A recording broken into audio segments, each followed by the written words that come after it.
Good evening बच्चों। स्वागत है आप सभी का आपके अपने YouTube channel focus on study पे। जैसे आपको पता है कि जो हम लोग चैप्टर आज 2 पढ़ने वाले हैं, ठीक है। जो बुक है आपका, वो जो बुक का नेम है सामाजिक आर्थिक राजनीतिक विज्ञान, उसका चैप्टर नंबर 2 पढ़ने वाले हैं राज्य सरकार। इससे पहले मैंने अध्याय 1, ठीक है, अध्याय 1 जो है समाप्त कर दिया। आप जाके देख सकते हैं, वीडियो मैंने बना दी है, पार्ट 1 पार्ट 2 दोनों, ठीक है। आज पढ़ने वाले हैं लोकल गवर्नमेंट या स्टेट गवर्नमेंट भी कह सकते हैं, राज्य सरकार, ठीक है। जैसा आपको पता है बच्चों, फिर से चलो स्टार्ट करते हैं बिना किसी देरी के, ठीक है। आपको वीडियो लगातार देखना है और पूरा अंत तक देखना है। चलिए, पिछली कक्षा में हमने यह जाना कि सरकार 3 स्तरों पर काम करती है, स्थानीय, राज्य और केंद्र, ठीक है। जो सरकार होती है बच्चों, आपने पिछली कक्षा में तो नहीं पढ़ाया था मैंने, लेकिन फिर से एक छोटा मोटा खाका दे रहा हूँ। जो सरकार होती है वो 3 प्रकार की होती है। देखो, ये राज्य हटा दो, ठीक है, यहाँ पे काट दो। सरकार जो होती है 3 प्रकार की होती है। देखो, एक, फिर एक, फिर एक। ये क्या होती है? Central government. मतलब क्या होते हैं बताओ? सेंट्रल गवर्नमेंट मतलब केंद्र सरकार, जो केंद्र में काम करती है। ये क्या है? राज्य सरकार, जो आपके राज्य में होती है। ये क्या है? स्थानीय सरकार। स्थानीय सरकार का मतलब क्या हुआ? मुखिया। ये प्रधानमंत्री। देखो, ये प्रधानमंत्री, ये मुख्यमंत्री, ये लोकल गवर्नमेंट मतलब क्या? मुखिया, ठीक है। तो सरकार होती है 3 प्रकार की होती है। पूरे विश्व में केवल ऐसा ही हमारा इंडिया है जो 3 सरकार है वहाँ पे, ठीक है, जहाँ पे जो सरकार को, सेंट्रल को 3 क्षेत्र में बांटा गया है, लोकल गवर्नमेंट, स्टेट गवर्नमेंट और सेंट्रल गवर्नमेंट, ठीक है बच्चों। केंद्र सरकार, राज्य सरकार और स्थानीय सरकार, ठीक है। केंद्र में कौन होता है? प्रधानमंत्री, ठीक है। राज्य में कौन होता है? मुख्यमंत्री। और यहाँ पे क्या होता है? स्थानीय में कौन होता है? मुखिया। तो बच्चों आप याद रखना कि जो पिछली सरकार जो है 3 स्तर पे काम करती है, स्थानीय सरकार, राज्य सरकार और केंद्र सरकार, ठीक है। स्थानीय सरकार के बारे में हमने पिछली कक्षा में विस्तार से पढ़ा था। इस अध्याय में हम लोग जानेंगे कि राज्य स्तर पर सरकार कैसे कार्य करता है और विधायक कौन होता है, विधानसभा सदस्यों और मंत्रियों की क्या भूमिका है, क्या लोग सरकार के सामने अपनी बातें कैसे रखते हैं बच्चों, ठीक है। इस समय इस पर चर्चा करने वाले हैं डिटेल से। चलिए आगे चलते हैं। अपने आसपास सरकार द्वारा किए जाने वाले कार्यों की एक सूची बनाइए। जो आपके पास सरकार करती है, ये हम लोग स्थानीय सरकार के बारे में नहीं पढ़ने वाले हैं। इस चैप्टर में हम लोग स्थानीय सरकार नहीं, राज्य सरकार के बारे में पूरा पढ़ने वाले हैं, ठीक है बच्चों। हमने सरकार का 3 देखा स्टेज होता है, केंद्र सरकार, स्थानीय सरकार और राज्य सरकार। तो पिछली कक्षा 6 में हम लोग स्थानीय सरकार पढ़ा था, लेकिन अब पढ़ने वाले हैं राज्य सरकार और चैप्टर 8 में पढ़ेंगे केंद्र सरकार, ठीक है। तो हम लोग पढ़ने वाले हैं राज्य सरकार। इस चैप्टर में जितना भी बताया जाएगा वो राज्य सरकार के बारे में बताया जाएगा। यहाँ पे देखो बिहार सरकार भी लिखा है। मतलब क्या? बिहार मतलब एक स्टेट है, तो हम लोग इसमें स्टेट के बारे में ही जानने वाले हैं। आज पंचायत भवन पर विधायक जी आने वाले हैं। चुनाव प्रचार के दौरान उन्होंने गांव में प्राथमिक स्वास्थ्य केंद्र खुलवाने का वादा किया था, जो आज तक नहीं खुला। प्राथमिक स्वास्थ्य केंद्र मतलब क्या होता है बच्चों? प्राइमरी हेल्थ सेंटर, ठीक है। अभिषेक के गांव में भी है, वहाँ पे बरगद के पेड़ के नीचे, वहाँ फील्ड के बगल में स्थानीय प्राथमिक स्वास्थ्य केंद्र है, लेकिन वो उसमें भूसा रखा जाता है बच्चों, ठीक है। तो उसमें अभी भूसा रखा जाता है, कुछ वहाँ पे कोई स्टार्ट नहीं है, डॉक्टर वगैरह नहीं आता है। तो प्राथमिक स्वास्थ्य केंद्र खुलवाने का वादा किया था, आज तक नहीं खुला। गांव के मुखिया ने लोगों को पंचायत भवन में बुलाया है। जब मनीष के पिता पंचायत भवन के निकले तो मनीष भी उनके साथ हो लिया, मतलब चल दिया। उसने रास्ते, मेरी थोड़ी तबीयत खराब है, ठीक है, और सर्दी जुकाम वगैरह हो गया है, तो इसलिए धीरे धीरे पढ़ा रहा हूँ। पंचायत भवन के नीचे निकले तो मनीष भी उनके साथ हो लिया। उसने राज्य में कई लोगों को विधायक के बारे में बात करते सुना। यहाँ के अधिकतर लोग गांव समय से अपना इलाज नहीं करवा पाते, क्योंकि गांव में स्वास्थ्य केंद्र ही नहीं है और शहर का अस्पताल बहुत दूर है। बच्चों आपको माइंड में ही चल रहा होगा, आपके माइंड में, कि एक जिला लेवल का एक अस्पताल होता है जिसे कहते हैं जिला अस्पताल। एक स्वास्थ्य केंद्र होता है हर गाँव में। मैं आपको बताऊंगा कि हर गांव में स्वास्थ्य केंद्र क्यों होना चाहिए। एक जिला लेवल पे होता है, जैसे सदर अस्पताल है अपना, जिला लेवल का अस्पताल है, ठीक है। तो शहर का अस्पताल बहुत दूर है। जब किसी का स्वास्थ्य बिगड़ता है तो उसे शहर के अस्पताल ले जाया जाता है, जाना पड़ता है। दूरी के कारण कभी कभी तो मरीज की मौत अस्पताल ले जाने के रास्ते में ही हो जाती है। बच्चों जो शहर का अस्पताल होता है इतना दूर होता है कि मरीज कोई बीमार है, उसको शहर ले जाते जाते ही वो उसके बीच में मृत्यु हो जाती है। कुछ समय इंतजार करने के बाद विधायक उन सबके बीच मौजूद हुए। गांव के लोग नाराज नजर आ रहे थे। तब तब अब तक स्वास्थ्य केंद्र क्यों नहीं खुला? विधायक ने फिर कहा कि वह जल्द ही स्वास्थ्य केंद्र खुलवाने को अनुमति दिलवाएंगे। मनीष को समझ नहीं आया। उसके पिताजी ने पूछा, ये स्वास्थ्य केंद्र खोलने के लिए पैसे क्यों नहीं दे रहे हो? ये स्वास्थ्य केंद्र खोलने के लिए पैसे क्यों नहीं दे रहे हैं? पिताजी ने जवाब दिया कि स्वास्थ्य केंद्र खोलने के लिए पैसा सरकार के स्वास्थ्य विभाग द्वारा आएगा। ठीक है बच्चों, जो ये मुखिया या विधायक वगैरह जो भी काम करवाते हैं वो उनके पैसे से नहीं होता है, वो सरकार के पैसे से होता है। राज्य सरकार पैसा जारी करती है कलेक्टर के पास, और कलेक्टर जो होता है इन सब लोगों के पास पैसा भेजता है। तो ये सरकार स्वास्थ्य विभाग जो जितने भी होते हैं स्वास्थ्य विभाग द्वारा पैसा आ जाता है। ये स्वास्थ्य केंद्र खोलने के लिए पैसे क्यों नहीं दिए जा रहे हैं? पिताजी ने जवाब दिया, स्वास्थ्य केंद्र खोलने के लिए सरकार पैसा स्वास्थ्य विभाग द्वारा भेजा जाता है। पर मनीष अभी भी समझ नहीं पाया। आइए इन बातों को इस पाठ में समझेंगे। ठीक है कि राज्य सरकार क्या होता है, स्वास्थ्य विभाग क्या होता है। बच्चों इसके बारे में हम लोग डिटेल्स की चर्चा करेंगे। तो सबसे पहले देखते हैं विधायक। विधायक कौन होता है? इसको कहते हैं MLA। ठीक है, देखो यहाँ पे लिखा भी है MLA, MLA का फुल फॉर्म क्या होता है? Magistrative legislative assembly. ठीक है, मजिस्ट्रेटिव लेजिस्लेटिव असेंबली। अभी बताएंगे आगे बारे में। अब विधायक का चुनाव कौन है? विधायक कौन होता है? आप तो पता ही होगा कि आप गांव में सुना होगा कि यार विधायक हवनी, विधायक हवनी यहाँ के। तो विधायक का मतलब क्या होता है? विधायक कौन बनता है, कैसे बनता है बच्चों? चलो, भारत के सभी राज्यों में एक विधानसभा होता है। विधानसभा का मतलब क्या होता है बच्चों बताओ? सभी राज्यों में एक विधानसभा है। सभी राज्यों में विधानसभा का मतलब क्या होता है कि वहाँ पे विधानसभा का मतलब देखो सभी एमएलए मिलके ना वो प्रधानमंत्री का चुनाव करते हैं बच्चों। ठीक है, हम लोग एमएलए को जिताते हैं, विधायक को चुनाते हैं, और विधायक मिलके जो विधायक प्रधानमंत्री का चुनाव करता है बच्चों। ठीक है, याद रखना। तो विधानसभा का मतलब क्या होता है बताओ? चलो आगे बताएंगे आपको डिटेल से, अगर यहाँ पर समझ में नहीं आ रहा तो आपको। ये इस सभा के सदस्यों को विधायक एमएलए कहा जाता है। ये कैसे चुने जाते हैं बच्चों? विधानसभा जो होता है, विधानसभा का एक सदस्य होता है, कौन? एमएलए जो किसका चुनाव करता है? देखो हर राज्य में एमएलए होते हैं। ठीक है, हर राज्य में एमएलए होते हैं। हम उस एमएलए को जिताते हैं और फिर ठीक है, और वो राज्य मिलके, वो एमएलए मिलके हमारे प्रधानमंत्री का चुनाव होता है, वो फिर से वोटिंग करता है। ऐसे होता है कार्य। ठीक है, तो भारत के सभी राज्यों में एक विधानसभा होता है बच्चों। ठीक है, पूछ देगा आपसे एग्जाम में कि भारत के हर राज्यों में विधानसभा नहीं होता है, तो क्या हो जाएगा? गलत। तो भारत के सभी राज्यों में एक विधानसभा है।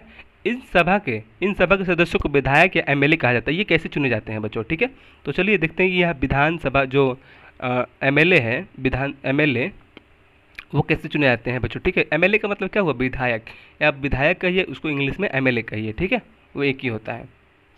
प्रत्येक राज्य कई बार विधानसभा क्षेत्र में बटा हुआ होता है। उदाहरण के लिए रीता देवी 2005 में पहली बार निर्मलपुर विधानसभा में चुनाव में लड़ी। उनके साथ इस विधानसभा क्षेत्र में राम अवतार एवं अन्य लोग भी अपनी अपनी किस्मत आजमा रहे थे। ये उम्मीदवार अलग अलग पार्टियों की ओर से खड़े हुए थे। इनमें कोई कांग्रेस पार्टी से, कोई भाजपा से, कोई राजद से, कोई जदयू से, तो कोई लोजपा से था। 2 उम्मीदवार निर्दलीय भी थे, जो किसी पार्टी से नहीं बल्कि अपने दम पर चुनाव लड़ रहे थे। निर्दलीय का मतलब बच्चों क्या होता है? देखो कोई कहता है कि निर्दलीय पार्टी है। निर्दलीय का पार्टी का मतलब कोई भी पार्टी का हिस्सा ना बनना, अपने दम पे चुनाव लड़ना, उसे कहते हैं निर्दलीय। ठीक है, सभी उम्मीदवारों ने पहले अपना नामांकन भरा। तो सभी उम्मीदवारों ने पहले अपना नामांकन भरा। उसके बाद अपने प्रचार के लिए अपनी अपनी पार्टी के नेताओं का कार्यक्रम विधानसभा क्षेत्र में अलग अलग स्थानों पर आयोजित किया। कोई भी गांव और कस्बा ऐसा नहीं था जहां के लोग अपने पार्टी का प्रचार ना किया हो। इस तरह के सभी ने अपनी अपनी पार्टी के विचारों को लोगों तक पहुंचाया और अपने उम्मीदवार के लिए वोट मांगे। प्रचार के दौरान सभी पार्टियों ने उम्मीदवार की जीत सुनिश्चित करने के ढेर सारे वादे किए। राम अवतार ने मनीष के गांव में और प्राथमिक सेवा केंद्र खुलवाने का वादा किया। बच्चों जितने भी ये इलेक्शन होते हैं, पहले एक वादा किया जाता है और वादा के दौरान जीत जाने के बाद वह काम नहीं किया जाता है। ठीक है, इंडिया में कुछ मामलों में, ठीक है, लेकिन हर मामलों में नहीं। फिर आया चुनाव मतदान का दिन। निर्मलपुर विधानसभा के अधिकतर लोगों ने सुबह 7 बजे से अपनी पसंद के उम्मीदवार की जीत सुनिश्चित करने के लिए इलेक्ट्रॉनिक वोटिंग मशीन के द्वारा अपने अपने मतों का प्रयोग किया। बच्चों यहाँ पे पिछली कक्षा में पढ़ाया था मैंने, बताओ पिछली कक्षा में कौन सा चैप्टर पढ़ाया था? समानता वाला ना। तो देखो यहाँ पे इलेक्ट्रॉनिक वोटिंग मशीन द्वारा क्या हो रहा है, चुनाव हो रहा है। और चुनाव के दौरान वो जो पिछली कक्षा में बताया था कि सबको क्या मिलता है, समान अधिकार मिला है। तो यहाँ पे समता का अधिकार सब लोगों को प्राप्त हो रहा है। जैसे आपको अगर याद होगा तब बस आप उसे जोड़ पाएंगे आसानी से, ठीक है, अगर पिछला चैप्टर आपको याद होगा तो, ठीक है। तो देखो यहाँ पे उस पहली कक्षा में वो कहानी के माध्यम से बताया गया था। ज्योति थी, एक ज्योति का कोई नौकर था, उसको भी इलेक्शन जब जाती थी तो वो लगता था कि समान समान हो रहा है मेरे साथ, समता हो रहा है, लेकिन उसके व्यक्तिगत जीवन में समता नहीं हो रहा था। इसी प्रकार यहाँ पे इलेक्ट्रॉनिक वोटिंग मशीन के द्वारा, इलेक्ट्रॉनिक वोटिंग मशीन क्या होता है, एक देखो इलेक्ट्रॉनिक वोटिंग मशीन क्या होता है, यह वोट डालने वाला मशीन होता है, उसे कहते हैं इलेक्ट्रॉनिक वोटिंग मशीन। ये मशीन है, ठीक है। तो यहाँ पे सब लोग को समता का अधिकार है, समान का अधिकार है। प्रशासक अपनी पसंद के उम्मीदवार की जीत की कामना कर रहे थे, प्रशंसक। कुछ दिनों बाद आया वोट की गिनती का दिन। कुछ लोग टीवी से सटे हुए थे तो कुछ लोग मतगणना केंद्र जहां मतों की गिनती होती वहीं की ओर जा रहे थे। तो 2 बजे गिनती समाप्त हो गई। शिक्षक के साथ साथ अपने जिले के मानचित्र में विधानसभा क्षेत्र को दर्शाइए। उम्मीदवार व पार्टी का अर्थ समझाइए। उम्मीदवार और पार्टी बता रहा हूँ बच्चों, मैं बता रहा हूँ। उम्मीदवार का होता है जो इलेक्शन में खड़ा होता है, ठीक है। ये मान लो कि अभिषेक बाबू हैं, ये इलेक्शन में खड़े हो गए, मुख्यमंत्री, ये विधानसभा के, ये लोकसभा के, विधानसभा के सॉरी, ठीक है। एमएलए विधायक का चुनाव खड़ा मान लो कि होगा, या मुखिया का चुनाव जो खड़ा होता है ना, जो मतलब उम्मीदवार में जो हिस्सा लेता है, जो चुनाव में खड़ा होता है, उसे कहते हैं उम्मीदवार। और पार्टी का मतलब क्या होगी कि एक पार्टी होती है, उसके नाम पे आप खड़े होंगे, ठीक है। ये मान लो कि जैसे मेरा जैसे भाजपा पार्टी है, तो अगर आप खड़े होते हैं तो कहेंगे कि मैं भाजपा पार्टी से हूँ, तो अगर भाजपा पार्टी अगर अच्छी होगी तो आपको लोग जिताएंगे। अगर कहेंगे निर्दलीय तो किसी पार्टी का नहीं, हम अपने स्वयं पे, मैं भी किसी पार्टी का नहीं हूँ, मैं स्वयं खड़ा हूँ, समझ गए। तो पार्टी का अर्थ वो होता है कि कोई पार्टी रहता है, पार्टी का मतलब क्या, बहुत सारे उसमें लोग रहते हैं अलग अलग क्षेत्र के, वो मिलकर एक संस्था का निर्माण करते हैं, उसे कहते हैं पार्टी, ठीक है। कि ये बीजेपी है, ये क्या है, कांग्रेस पार्टी है, ये भारतीय जनता पार्टी है। तो बहुत सारे जब लोग मिल जाते हैं आपस में तो एक पार्टी का निर्माण कर लेते हैं, ठीक है। और अगर कोई व्यक्ति खड़ा होता है, वो कहता है कि मैं बीजेपी से हूँ, तो उसको सपोर्ट किया जाता है। कोई कहता है कांग्रेस से हूँ, तो उस पार्टी के लोग उसे सपोर्ट करते हैं। जो जिस पार्टी से रहता है, जो जिस पार्टी से नाम से खड़ा होता है, उसको सपोर्ट किया जाता है उस पार्टी के द्वारा। इतना याद रखिए, ठीक है।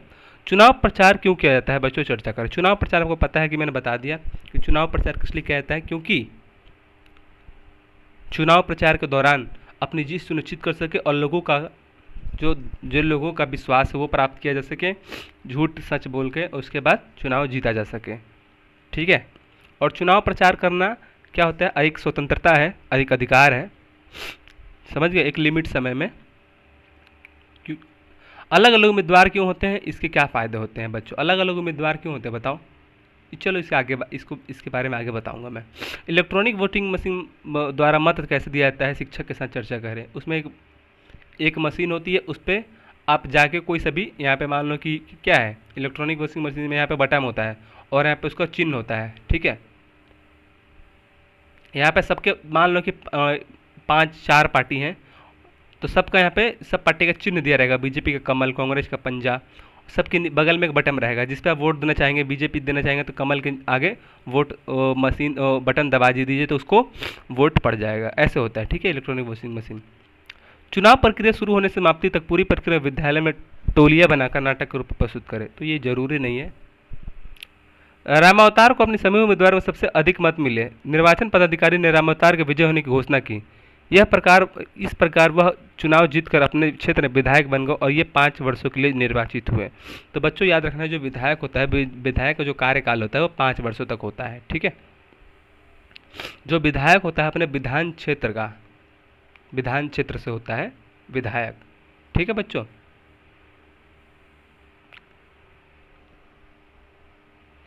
मैं एक बार सिंपल सा बता दे रहा हूँ कि विधान क्षेत्र किसे कहते हैं, विधानसभा किसे कहते हैं बच्चों, ठीक है। देखो जो विधायक होता है, अब ये मान लो कि छपरा है, ठीक है, छपरा क्या है, मान लो कि विधानसभा है, तो विधानसभा में विधानसभा क्षेत्र होते हैं। मान लो कि छपरा विधानसभा क्षेत्र है, ठीक है। उस क्षेत्र में अलग अलग पार्टियां के लोग होंगे, ये बीजेपी का पार्टी है, ये कांग्रेस का है, ये राजद का है। इसमें से सब एक एक लोग निकलेंगे। इस पार्टी से बहुत सारे लोग निकल सकते हैं, लेकिन बहुत सारे लोग मिलकर एक कोई एक व्यक्ति जीतेगा और उस क्षेत्र का क्या हो जाएगा, विधायक बन जाएगा, ठीक है। जैसे मुखिया का होता है वैसे ही विधायक का भी होता है। अब सरकार का बनना, अब सरकार किसे कहते हैं, सरकार कैसे बनता है वो देख लेते हैं। सरकार का बनना, कुछ विधानसभा क्षेत्र में जिस राजनीतिक दल को आधे से ज़्यादा निर्वाचन क्षेत्र में जीत मिलती है, राज्य के उस दल को बहुमत में माना जाता है। क्या कह रहा है कि कुल विधानसभा क्षेत्रों में, कुल जो विधानसभा क्षेत्र होता है, जिस राजनीतिक दल को आधे से ज़्यादा निर्वाचन क्षेत्र में जीत मिलती है, राज्य के उस दल को बहुमत में माना जाता है। बहुमत प्राप्त करने एवं सरकार बनने से पहले राजनीतिक दल को सत्ता पक्ष और सभी दलों को विपक्ष कहा जाता है बच्चों, ठीक है। देखो, जो जीतता है बच्चों, जो जीतता है उसे कहते हैं सत्ता पक्ष, ठीक है।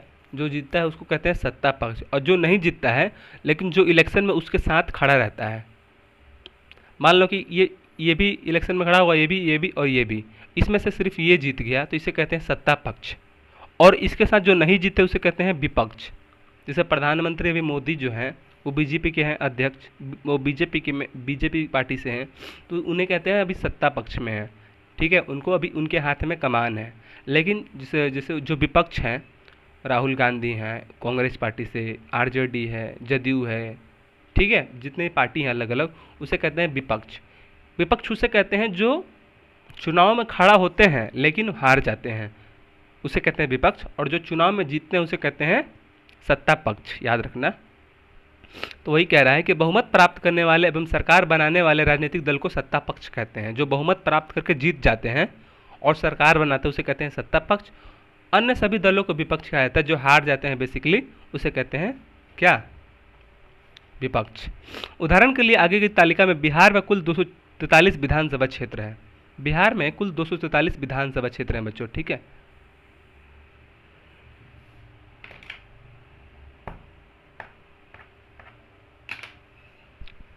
तो बिहार याद रखना है, बिहार में टोटल कितने 243 विधानसभा क्षेत्र। अब याद रखो बच्चों, हर विधानसभा क्षेत्र में बहुत सारे लोग खड़े होंगे और वहाँ से एक जो जीतेगा क्या बन जाएगा, वो वहाँ का, देखो बता रहा हूँ, देखो विधानसभा क्षेत्र जैसे ये मान लो कि बिहार है, ठीक है। अब बिहार विधानसभा में देखो ऐसे 243 क्षेत्र हैं चुने गए हैं, ठीक है। 243 क्षेत्र, मान लो कि 243 क्षेत्र है। 243 क्षेत्र में हर मान लो कि 243 क्षेत्र में मान लो कि छपरा है, यहाँ से 4-5 लोग खड़े होंगे, इसमें से कोई एक जीतेगा। यहाँ से भी कोई 4-5 लोग खड़े होंगे, इसमें से कोई एक जीतेगा। यहाँ से भी 4-5 लोग खड़े होंगे चुनाव में, यहाँ से कोई एक जीतेगा। तो पूरे बिहार में 243 का रहेंगे, 243 विधायक रहेंगे, याद रखना, ठीक है। 243 विधायक रहेंगे बच्चों। यार इस क्षेत्र में मान लो कि छपरा में मान लो कि विधायक का चुनाव होता है, तो यहाँ पे 5 लोग खड़े होते हैं चुनाव में, 5 लोग में से कोई एक जीतता है तो यहाँ छपरा का विधायक वो बन जाएगा। इस क्षेत्र में मान लो कि डुमरी अड्डा कोई बात कह रहा हूँ, सोनपुर का कोई विधायक खड़ा हुआ, 5 लोग उसमें खड़े हुए, 5 लोग में से कोई एक जीत गया, तो छपरा और सोनपुर में 2 विधायक जीत गए, ऐसे समझ गए। तो टोटल मिला के 243 पूरे बिहार में विधायक बनेंगे, और जब, ठीक है, समझ गए, टोटल विधायक 243 बन जाएंगे। और यही हर राज्य में ऐसे होता है, ठीक है। 243 मान लो कि यहाँ बन गए। अब उत्तर प्रदेश में मान लो कि 403 है, 403 विधानसभा क्षेत्र, अब इसमें से भी 403 विधायक बन जाएंगे। कोई ऐसे ही बिहार जैसे इलेक्शन हुआ था, यहाँ भी इलेक्शन होगा। अब पूरे 28 पूरे क्या बोलते हैं, पूरे इंडिया को मिला के जितने भी क्या बनेंगे, विधायक बनेंगे, पूरे इंडिया में टोटल जितने विधायक रहेंगे वो विधायक मिल के हमारे प्रधानमंत्री का चुनाव करते हैं, ठीक है। उसे कहते हैं विधानसभा का चुनाव हो रहा है, ठीक है। तो वो हम लोग तो विधायक को चुनते हैं, याद रखना, हम लोग सिर्फ विधायक को चुनते हैं जो उसी पार्टी के होते हैं। जैसे मान लो कि हम लोगों ने बीजेपी पार्टी को चुना तो हम लोग कहते हैं कि बीजेपी को वोट दिया, तो हम लोग विधायक को चुनते हैं, ठीक है बच्चों। और विधायक को चुन के फिर विधायक में वो प्रधानमंत्री को चुनते हैं, याद रखना।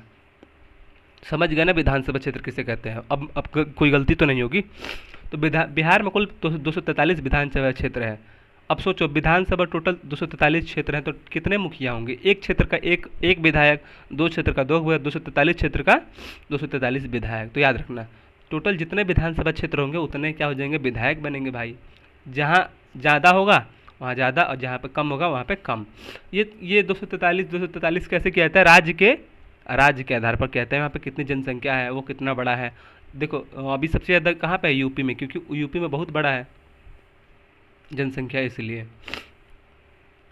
विभिन्न राजनीतिक दल के उम्मीदवारों ने 2005 का विधानसभा चुनाव जीता और वे विधायक बन गए। विधानसभा में कुल विधायकों की संख्या 243 है, ठीक है।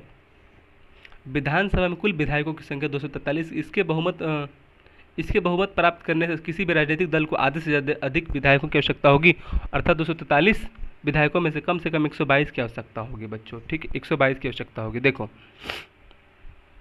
विधानसभा में कुल विधायकों की संख्या 243 होती है, ठीक है, नोट कर लेना। विधान को पूछेगा कि विधानसभा में कुल विधायक की संख्या कितनी होती है, तो 243, ठीक है। 243 विधायक होने चाहिए। तो विधानसभा क्षेत्र है, बिहार में टोटल 243 विधानसभा क्षेत्र है, और विधानसभा में कुल विधायकों की संख्या 243 होती है। अब मैंने आपको बताया था कि जो जीतती है उसे कहते हैं सत्ता पक्ष, और जो हार जाती है उसे कहते हैं विपक्ष। तो सरकार बनाने के लिए कम से कम आधा विधायक की आवश्यकता होती है बच्चों, ठीक है। विधायक देखो यहाँ पे क्या लिखा है कि किसी भी राजनीतिक दल को आधे से ज़्यादा अगर विधायक की आवश्यकता होगी तो 243 में से कम 122 की आवश्यकता होती है बच्चों, ठीक है। 122 कितना होगा बताओ? 2 2 4 1 1 2 244, ठीक है। अगर मान लो कि मुझे किसी राज्य में सरकार बनाना है, तो मैं जीतूंगा कैसे? कम से कम मेरा सरकार कब बनेगा? जब मेरा कम से कम आधा विधायक मेरे पक्ष में रहेंगे, ठीक है, समझ गए। तो वही लिखा, किसी भी राजनीतिक दल को आधे से कम अधिक विधायकों की आवश्यकता होगी, अर्थात 243 विधायकों में से कम 122 की आवश्यकता होगी, तभी वह सरकार बना पाएगा। बहुमत में नियम की आवश्यकता क्यों होती है? 2 मिनट बच्चों।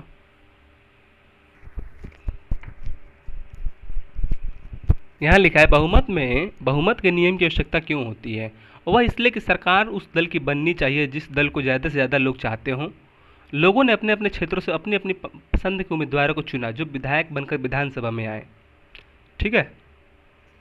जो विधायक होता है बच्चों वही तो विधानसभा में जाता है, ठीक है। विधानसभा, लोकसभा, राज्यसभा, ये जो आपने सुना होगा। जिस दल के पास आधे से अधिक विधायक अर्थात बाकी अन्य दलों की तुलना में उसके पास से अधिक विधायक हैं, इसका अर्थ हुआ कि बाकी अन्य दलों की तुलना में उसके विधायक ज़्यादा हैं, यानी उस दल को लोग ज़्यादा चाहते हैं, इसलिए वह सरकार बना सकता है। देखो मान लो कि आपके पास पार्टी है, ये कोई दूसरी पार्टी है, ठीक है, ये अभिषेक का पार्टी है, ये सचिन का पार्टी है। टोटल कितने क्षेत्र है? 243, ठीक है। मान लो कि अगर इसको मान लो कि 50 सीट पड़े और इसको भी 50 सीट पड़े, तो कोई नहीं जीतेगा। अगर इसको 50 सीट पड़े, इसको 51 सीट पड़े, कोई तीसरी पार्टी है उसको भी 50 सीट पड़े, और कोई चौथी पार्टी है उसको भी 50 सीट पड़े, तो इसमें से जीतेगा कौन? ये वाला अभिषेक पार्टी जीत जाएगा ना, अभिषेक का पार्टी। लेकिन ये सोचो 243, मान लो कि टोटल मिला के 243 होगा, ठीक है। लेकिन अब मान लो कि जैसे ये एक ए है एक बी है, अब हमको सरकार बनाना है, तो सरकार बनाने के लिए कम से कम पता है 122 सीट तुम्हें होनी चाहिए। ये मान लो कि 123 हो गई, ये मान लो कि 120 हो गए, तो कौन इसमें देखो 122 120, तो इसमें से कौन जीतेगा? ये, ठीक है। सरकार बनाने के लिए कम से कम कितनी चाहिए? 122 चाहिए। अगर 122 अगर नहीं आएंगे तो सरकार नहीं बना पाएंगे। 122 देखो मैं फिर से बता रहा हूँ, मैं आपको बता दें, कम से कम किसी भी मान लो कि एक ये है एक ये है एक ये है एक ये है, टोटल मान लो कि इसमें से आधा ये ले लिया, आधा ये आधा ये आधा ये, टोटल मिला के 122 हो गई, टोटल मिला के 243 हो गई। लेकिन मान लो कि 50 इस पे हो गया, 50 इस पे हो गया, 50 इस पे हो गया, 50 इस पे हो गया, 100 200, ठीक है। मान लो कि हाँ 50 मान लो कि 93 ये हो गया, तो देखो इसमें से टोटल अगर जोड़ोगे इसको तो 243 हो जाएंगे, लेकिन इसमें क्या कोई सरकार बना पाएगी? नहीं बना पाएगी, क्योंकि सरकार बनाने के लिए कम से कम कितना सीट चाहिए? 122 सीट चाहिए। ना इसके पास है, ना इसके पास है, ना इसके पास है, ना इसके पास है, लेकिन सबसे ज़्यादा 93 इसके पास है। जीत तो ये गई, लेकिन ये भी सरकार नहीं बना पाएगी। क्यों? क्योंकि केवल 93 सीट बचे हैं इसके पास। इसमें से सबसे ज़्यादा इसके पास सीट है, देखो 50, 50, 50, 93।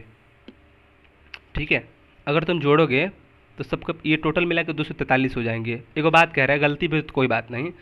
तो मान लो कि इसमें से कौन जीता? ये पार्टी जीती, ये पार्टी हार गई, ये भी पार्टी हार गई, ये भी पार्टी हार गई, ये पार्टी जीत गई।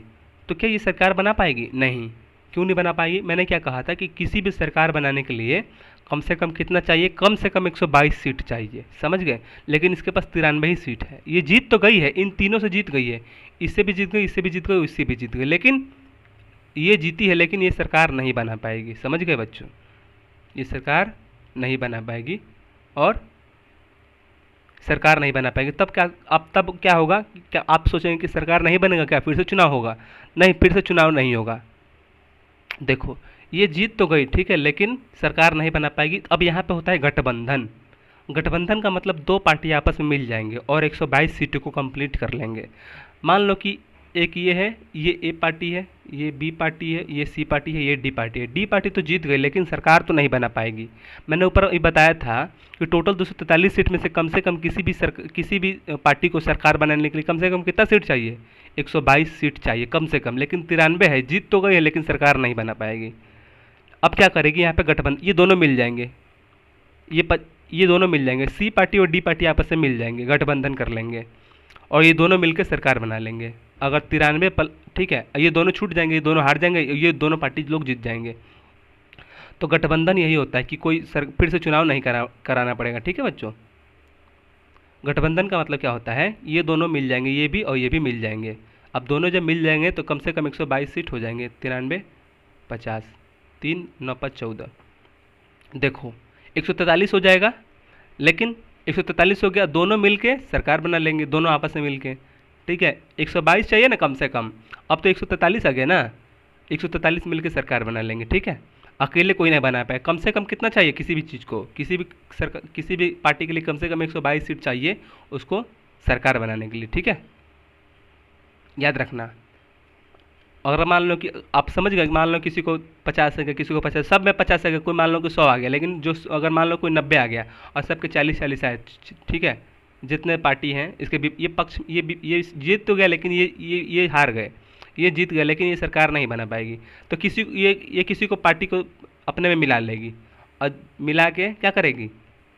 नंबर बढ़ा देगी 122 तक कर लेगी। 122 अगर आ गया, जैसे 122 अगर इसका संख्या हो जाता है तो ये सरकार बना लेगी आपस में। ठीक है,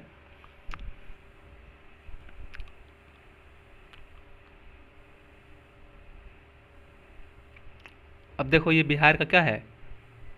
बिहार का विधानसभा क्षेत्र है। ठीक है, विधानसभा क्षेत्र, विधानसभा क्षेत्र में मान लो कि इस क्षेत्र में देखो, विधानसभा क्षेत्र में एक क्षेत्र में बहुत सारे लोग खड़े होंगे, फिर इसमें भी बहुत सारे लोग खड़े होंगे, फिर इसमें भी बहुत सारे लोग खड़े होंगे, लेकिन इसमें से कोई जीतेगा ही एक। ठीक है, मान लो कोई, समझ गए ऐसे? अब तो समझ ही गए होंगे। देखो यहाँ पे एग्जाम्पल बताया गया है। विधानसभा 2005 के परिणाम: भारतीय राष्ट्रीय कांग्रेस के 9, जनता पार्टी के 55, जनता यूनाइटेड दल के 88, जनता दल के ये। ठीक है, अब बताओ इसमें से क्या कोई सरकार बना पाएगी? बच्चों कोई भी सरकार यहाँ पे नहीं बना पाएगी। क्यों? क्योंकि देखो किसी के भी 122 नहीं है। इसमें से जितने भी पार्टी दल है, राजनीतिक दल हैं, क्या कोई सरकार बना पाएगी क्या? बताओ। विधानसभा चुनाव में, विधानसभा चुनाव का मतलब क्या होता है बताओ? विधानसभा चुनाव का मतलब, विधानसभा का चुनाव मतलब मुख्यमंत्री का चुनाव होता है। ठीक है, लोकसभा के चुनाव में क्या होता है? वो प्रधानमंत्री का चुनाव होता है, लेकिन विधानसभा के चुनाव में क्या होता है? मुख्यमंत्री का चुनाव। इसमें से कोई बताओ किसी का भी सरकार नहीं बनेगा। क्यों? क्योंकि मैंने क्या बताया था कि कम से कम 122 सीटों के लिए चाहिए, लेकिन देखो किसी पार्टी का, ना कांग्रेस का आया है, ना बीजेपी का आया है, भारतीय राष्ट्रीय कांग्रेस पार्टी, न जनता दल का, न किसी का भी 122 आया ही नहीं है।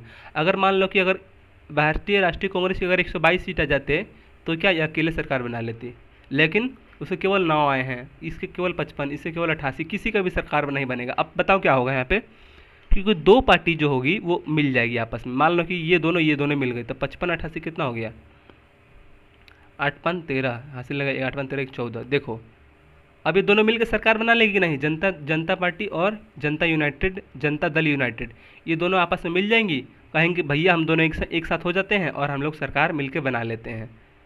किसी से भी मिल सकती है, ऐसा बात नहीं है। उसको जिसको अब बताओ किससे मिलोगे, बस जिसके पास ज़्यादा नंबर आएंगे, जिसके पास ज़्यादा संख्या रहेगी उसी से तो मिलोगे।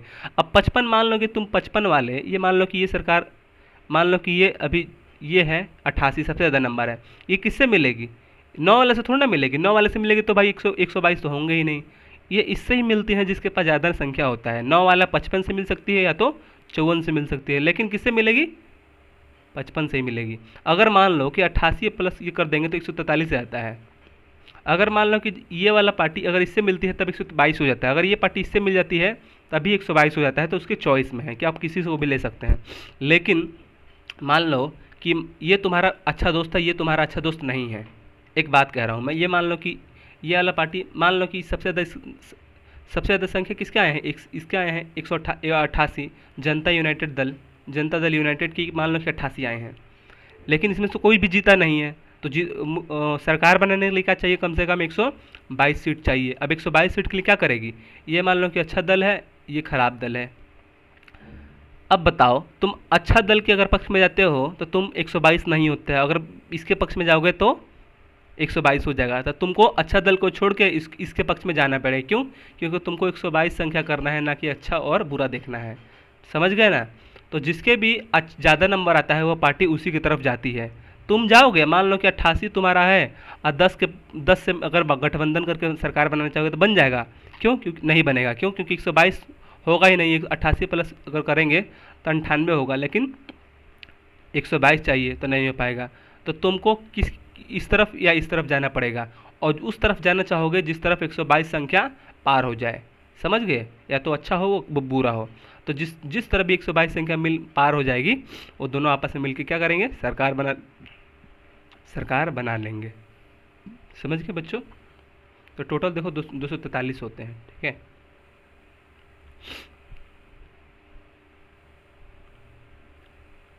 दी गई तालिका में चुनाव परिणाम को ध्यान में देखें और समझाएं कि क्या इस चुनाव में किसी भी दल को बहुमत प्राप्त हुआ है। तो बच्चों नहीं हुआ है। बहुमत प्राप्त का मतलब क्या, कोई जीता है बच्चों, बताओ। यहाँ पे कोई बहुमत, यहाँ पे वही पूछा, देखो वही पूछ दे जो मैं बता रहा था। ये परिणाम को ध्यान से देखें और समझाएं कि क्या इस चुनाव में कोई भी किसी भी दल को बहुमत प्राप्त हुआ है। तो सर आप कहेंगे कि नहीं। क्यों, क्योंकि बहुमत प्राप्त का मतलब क्या होता है, कम से कम 122 सीट होना चाहिए, तब आपको बहुमत मतलब जीत मिलेगी। लेकिन किसी को भी यहाँ पे जीत नहीं मिली है। क्यों, क्योंकि 122 किसी के नहीं है। ठीक है, देखो 122 का मतलब क्या, ये जरूरी नहीं कि 122 मान लो कि कल 243, मान लो कि अभी 243 है, कल 245 है, कल 300 हो जाएगा मान लो कि संख्या। तो कम से कम उसका 1/2 भाग आपके पास रहना चाहिए। समझ गए, 1/2 भाग अगर वोट मिले हैं आपको तभी जीत पाएंगे। 1/2 का मतलब क्या, 300 अगर मान लो तो 300 का आधा 150, कम से कम 150 होना चाहिए। 243 है तो कम से कम 122 रहना चाहिए। समझ गए, इसका आधा कर दोगे तो 122 हो जाएगा, 243 244 आएगा। लेकिन क्या करें, 1/2 भाग 500 अगर रहेगा तो 250 लाने हैं आपको, तभी आप वो जीत पाएंगे। लेकिन अगर नहीं आएंगे तो दो पार्टी को मिलकर सरकार बना लेंगे, लेकिन बनाना पड़ेगा आपको। समझ गए। तो सरकार बनाने के लिए आप मान लो कि 98 नंबर ला दिए, तो दूसरी पार्टी से मिलकर मान लो कि 150 है, 40 है, तो आप मिलके 122 प्लस हो जाएगा तो आपका सरकार बन जाएगा। समझ गए। फिर से चुनाव लड़ाने वाला सिस्टम काम नहीं। समझ गए। मान लो कि फिर से चुनाव लड़ाएं, फिर से 122 नहीं आया तो फिर से चुनाव करवाना पड़ेगा। ऐसे तो सारा पैसा खर्चा हो जाएगा। इसलिए सिस्टम लाया गया है कि अगर आपके पास उतनी संख्या नहीं है 122 किसी पार्टी में, यहाँ पे देख सकते हैं, यहाँ पे किसी के पास 122 नहीं है, इसका मतलब क्या कि फिर से चुनाव करवाएं नहीं। मान लो कि फिर से चुनाव करवा भी देते हैं तो हो सकता है, क्या भरोसा है, मान लो कि फिर से इतने किसी के 122 नहीं आए, तो अगर फिर से चुनाव करवाएं फिर से किसी के नहीं आए तो इसका मतलब क्या होगा, पैसा खर्चा होगा बहुत ही। इसका मतलब यही है कि कोई दो पार्टी आपस में मिल के किसी पार्टी का निर्माण करके 122 संख्या ले आए और वो पार्टी सरकार बना ले। समझ गए। इसलिए एक ही बार चुनाव करवा सकते हैं। तो यहीं पे बताया गया है 2 मिनट बच्चों।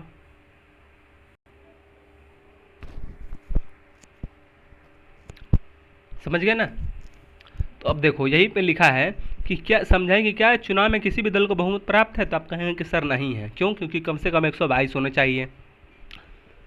भारतीय जनता पार्टी और जनता यूनाइटेड दल ने एक साथ मिलकर चुनाव लड़ा था। इसने 143 विधायक होने के कारण इसको बहुमत मिल गया है। और वे सत्ताधारी भारतीय जनता पार्टी और जनता यूनाइटेड दल ने एक साथ मिलकर चुनाव लड़ा था। इनके 143 विधायक होने के कारण इनको बहुमत मिल गया और वे सत्ताधारी पक्ष के सदस्य हो गए। अन्य सभी विधायकों विरोधी पक्ष के सदस्य बन गए। इस राष्ट्रीय चुनाव में राष्ट्रीय जनता दल मुख्य विरोधी दल बना, क्योंकि भारतीय जनता पार्टी और जनता यूनाइटेड दल गठबंधन में सर्वाधिक विधायक उसी के थे। देखो ये दोनों ने गठबंधन कर लिया, यहाँ पे लिखा है ना जनता दल और भारतीय जनता पार्टी, ठीक है। इन दोनों ने गठबंधन कर लिया और इसकी सरकार बना, तो ये दोनों मिलकर क्या हो जाए? सत्ताधारी पक्ष। और ये सब जितने भी हैं ये क्या हो जाएंगे? विपक्ष। तो दोनों मिलकर क्या कर लेंगे? जीत जाएंगे। ये दोनों मिलकर जीत जाएंगे, भारतीय जनता पार्टी और जनता यूनाइटेड दल क्या होंगे? ये दोनों जीत गए। इन दोनों के अलावा छोड़ के सब क्या हो जाएंगे? विपक्ष, क्योंकि इनको जीत प्राप्त नहीं हुई है। लेकिन जो जीते हैं वो क्या हो जाएंगे? सत्ताधारी पक्ष, ठीक है। ये दोनों मिलकर सरकार बना सकते हैं, वही लिखा है। भारतीय जनता पार्टी और जनता यूनाइटेड दल ने एक साथ मिलकर चुनाव लड़ा है, ठीक है। तो देखो यहाँ पे क्यों? क्योंकि हमको 122 सीट चाहिए और 122 सीट के लिए क्या करेंगे? इन्होंने गठबंधन कर लिया। गठबंधन का मतलब क्या? आपस में मिला लिया इन दोनों को, कि कहे कि भैया हमारे पास तो सीट है ही नहीं और तुम्हारे पास भी सीट नहीं है। अगर हम अकेले लड़े तो तुम भी नहीं बना पाओगे, ना तुम भी अकेले बना पाओगे। इससे मतलब क्या? हम लोग आपस में मिल जाते हैं और हम लोग मिल के 122 संख्या का निर्माण करके हम लोग अपनी सरकार बना लेते हैं। तो वही कहा गया, इन दोनों को जोड़ोगे तो 143 सीट बन जाएंगे। तो वही लिखा है, भारतीय जनता पार्टी और जनता यूनाइटेड दल ने एक साथ मिलकर चुनाव लड़ा और इससे 143 विधायक होने के कारण इनको बहुमत मिल गया। बच्चों समझ गए? मैंने आपको बता दिया। और वे सत्ताधारी पक्ष के सदस्य हो गए। तो सत्ताधारी पक्ष में क्या? जीत गए वो। और अन्य विधायक विरोधी पक्ष के सदस्य बन गए। विरोधी पक्ष में क्या? विपक्ष के सदस्य। इस चुनाव में राष्ट्रीय जनता दल मुख्य विरोधी दल बना, क्योंकि भारतीय जनता पार्टी और जनता दल यूनाइटेड गठबंधन में सर्वाधिक विधायक उसी के थे, ठीक है। तो जनता पार्टी, ऊपर देख लेना नाम, जनता पार्टी और जनता दल यूनाइटेड गठबंधन की सरकार उन्होंने बना के और 143 सीट प्राप्त कर लिया, ठीक है। क्योंकि सबसे सर्वाधिक विधायक उसी के थे, इसलिए क्या हुआ? उसका सरकार बन गया। और विरोधी पक्ष में अन्य पार्टियां भी थी और कुछ निर्दलीय उम्मीदवार भी जो जीत कर चुनाव आए थे। चुनाव के पश्चात बहुमत प्राप्त करने वाला दल या गठबंधन अपने नेता का चयन करता है। देखो मान लो कि ये दो पार्टी जीत गए,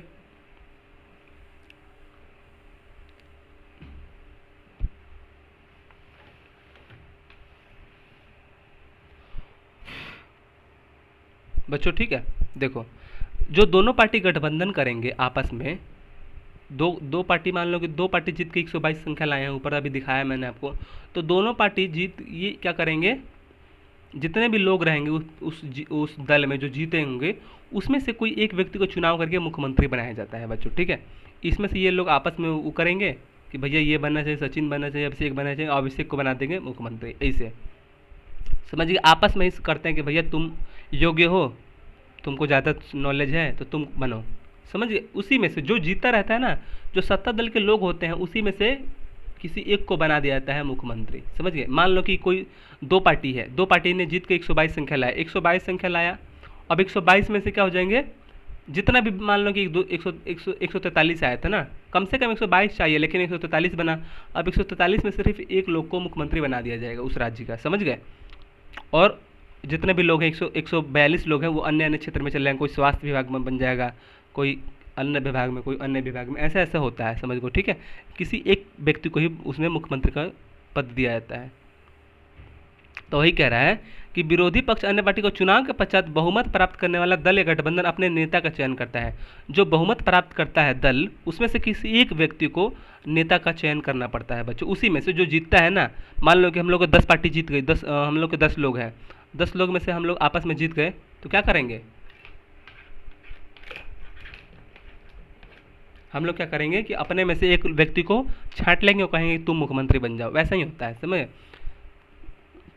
इस चुनाव में भाजपा एवं जदयू गठबंधन के विधायकों ने नीतीश कुमार को अपना नेता चुना, वे मुख्यमंत्री बन गए।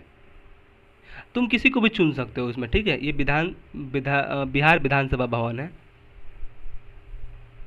राज्यपाल, अब राज्यपाल को थोड़ा बारे में पढ़ लेते हैं, क्या लिखा है। राज्य का पूरा प्रशासन राज्यपाल के नाम से ही चलाया जाता है, ठीक है बच्चों। राज्य का पूरा प्रशासन राज्यपाल के नाम से ही चलाया जाता है। राज्यपाल राज्य प्रशासन के संवैधानिक प्रधान होते हैं। जो राज्यपाल होता है ना बच्चों, राज्य का संविधान का रक्षा करने वाला होता है, ठीक समझ गए। वह उस दल या गठबंधन के नेता को बुलाते हैं जिसे बहुमत प्राप्त हो और उसी को मुख्यमंत्री नियुक्त करते हैं। राज्यपाल को मुख्यमंत्री और मंत्रिपरिषद की सलाह से कार्य करना होता है। राज्यपाल को मुख्यमंत्री और मंत्रिपरिषद की सलाह से कार्य करना होता है। राज्यपाल की नियुक्ति यह सुनिश्चित करने के लिए की जाती है कि उस राज्य सरकार संविधान के नियमों के अनुसार अपना अपना कामकाज चलाए। राज्यपाल क्यों बनाया जाता है बच्चों, सोचो। क्योंकि राज्यपाल अगर रहेगा, इसलिए राज्यपाल के रहते हुए राज्य सरकार संविधान के नियमों के अनुसार अपना कामकाज चलाए। राज्यपाल इसलिए रखा जाता है क्योंकि अगर गलत काम कर रही है तो राज्यपाल बताए कि वह अपना कामकाज जो है संविधान के नियम से चलाए, समझ गए। संविधान के नियम के विरुद्ध कोई काम ना करे, राज्यपाल मुख्यमंत्री को ऑर्डर दे सकता है। लेकिन जो राज्यपाल को मुख्यमंत्री या मंत्रिपरिषद की सलाह पर कार्य करना होता है, ठीक है। राज्यपाल को याद रखना, राज्यपाल को मुख्यमंत्री और मंत्रिपरिषद की सलाह पर कार्य करना पड़ता है, समझ गए। जो राज्यपाल हैं वो मुख्यमंत्री की सलाह पर अपना काम करेंगे, लेकिन जो राज्यपाल इसलिए नियुक्त किया जाता है क्योंकि राज्य सरकार जो है संविधान के नियमों का पालन करे, समझ गए बच्चों।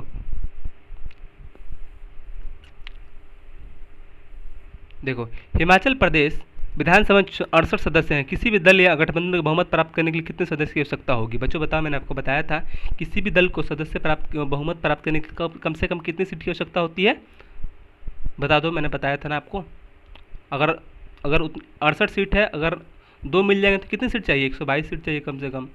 तो किसी भी दल को गठबंधन सरकार बनाने के लिए कम से कम 122 सीट की आवश्यकता होगी। अगर किसी व्यक्ति की सिर्फ 68 है तो ये दोनों मिलके, किसी मान लो कि 78 है, ये दोनों मिलकर सरकार बना लेंगे क्योंकि 122 सीट चाहिए। किसी दल या गठबंधन की सरकार बनेगी, यह तय करने के लिए बहुमत के नियमों से क्यों चलना चाहिए। क्या कह रहा है, किसी दल या गठबंधन की सरकार बनेगी, यह तय करने के लिए बहुमत के नियमों से क्यों चलना चाहिए, चर्चा करें।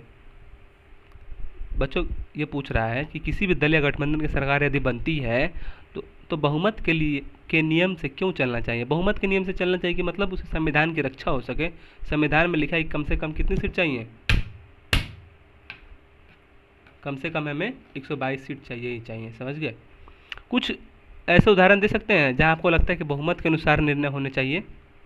अपने शिक्षक की सहायता से बिहार विधानसभा में चलो ये रहने दो सब, बिहार विधानसभा चलो ये जरूरी नहीं है तुम लोग।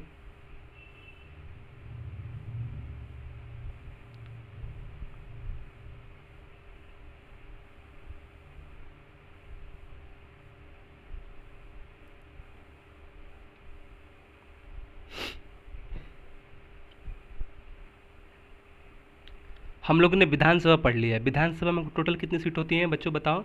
243, याद रखना। ये विधान परिषद है, देखो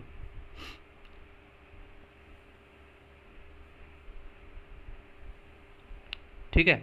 ये क्या है, विधान परिषद, ये अलग होता है। लेकिन जो विधानसभा होता है वो अलग होता है। विधानसभा में कोई पूछे, क्वेश्चन दे देगा कि विधानसभा में टोटल 245 सीट होते हैं, तो क्या हो जाएगा, गलत। विधानसभा में टोटल 243 सीट होते हैं, याद रखना, ठीक है।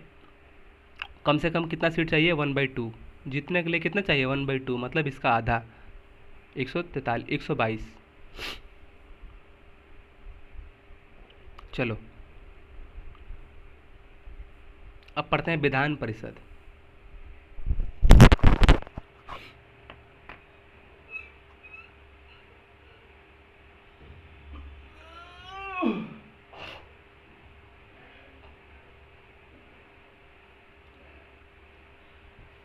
पानी पी ले थोड़ा।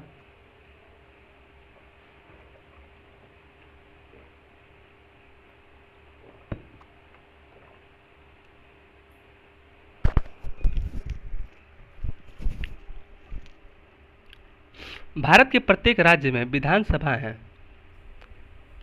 बच्चों रहने देते हैं, ठीक है, क्योंकि थोड़ा वो सर्दी हो गया है मुझे, तो मैंने विधानसभा पढ़ा दी आपको। इसको अच्छा से रिवीजन करिए, ठीक है। कितना पेज बचा है, रुकिए तो देख लेते हैं। 7, कम से कम 5 पेज हैं बच्चों, ठीक है। तो सोच रहा हूँ कि इसको कल पढ़ाऊँ, ये बहुत हैवी है।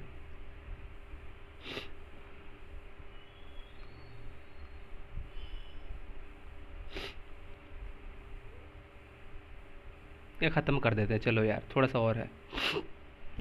भारत के प्रत्येक राज्य में विधानसभा है, परंतु कुछ राज्यों और कुछ राज्यों तथा यथा बिहार, आंध्र प्रदेश, उत्तर प्रदेश, कर्नाटक, महाराष्ट्र और जम्मू कश्मीर में विधानमंडल में द्वितीय सदन के रूप में विधान परिषद है। इसे उच्च सदन भी कहते हैं। देखो क्या कह रहा है बच्चों, भारत में प्रत्येक राज्य में विधानसभा है, ठीक है, याद रखना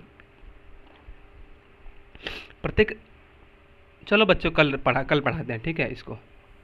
bye bye, bye bye, good night. कल पढ़ते हैं विधान परिषद। अभी विधानसभा अच्छा समझो, अच्छा से पढ़ो, ठीक है। कल पढ़ाएंगे विधान परिषद, ठीक है। बाय।